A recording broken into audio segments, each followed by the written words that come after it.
overnight, making its way to the U.S. and affecting all 50 states. The virus that has taken so many lives today that we know now as the COVID-19. According to Harvard, it presents itself as the normal flu. Cough, fever, runny nose, but quickly turns for the worse, wreaking havoc on your lungs, creating a horrible and dangerous respiratory infection, making it hard to breathe, and a lot of the times lately has been taking lives. At first it wasn't thought to be serious.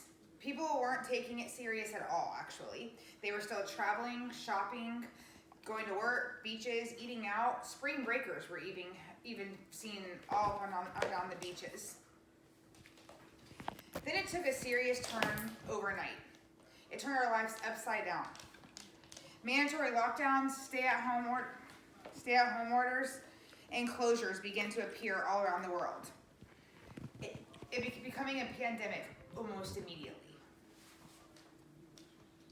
Currently, the total cases around the world are nearing 1.5 million, and deaths a startling 74,000. It makes you wish we would have taken it serious a lot sooner. The stay-at-home order is important for the whole world. As of April 6th, the only things people should be leaving their homes for are the essentials: grocery store, medicine, doctor, and the occasional walking outside for your pets and some exercise.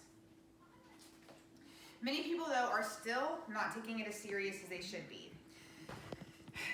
If it's a disease, if it's an illness, a virus that has caused beaches and restaurants to close, our children to begin school virtually, and us working from home, it should be serious enough for people to know not to be out with friends, gatherings, bars, and just hanging out like they normally would do.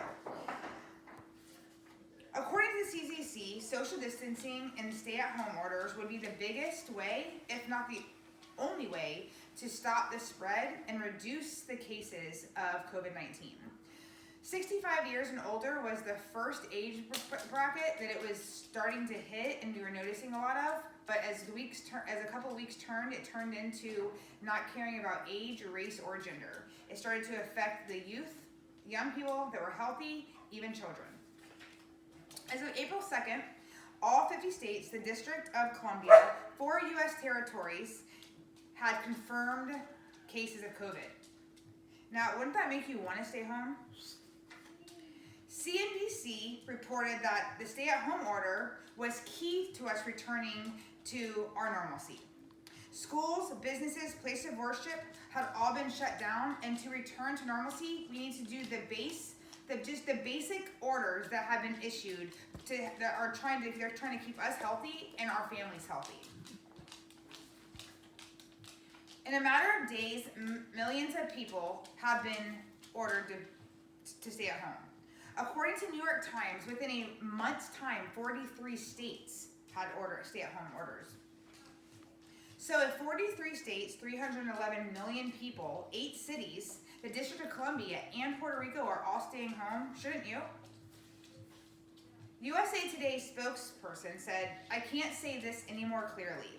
COVID-19 is imminent and a threat to our way of life. You need to understand that we are no longer urging people to stay home. It is now a law." CNN spoke to a woman in New York, Maura Lewinger from New York, who had to say goodbye to her husband through FaceTime. A week prior, he had flu-like symptoms. He eventually, within a couple of days, had a hard time breathing and they took him to the hospital, where he then discovered he had COVID-19. His family wasn't allowed to be in the room with him, and his children and his wife had to say goodbye through FaceTime one last time, and it's very sad. She told and pleaded with people to stay home because this can happen to your family and someone in your family. Even though you think it can't, stay home. Do what they say to do so that we can get through this. Mayo Clinic states that if you must leave the house for the essentials, please wash your hands immediately after returning home. Use disinfectant or sanitizer whenever possible. Wear a mask if possible, and always stay within that 6 feet distance. The most important thing that we can do is stay home. Let's be real. A few weeks is better than our whole life. It isn't worth possibly infecting yourself or someone at home once you've been out and you're bringing it home to your family members. The virus is claiming so many lives at such a rapid speed, it's become so scary.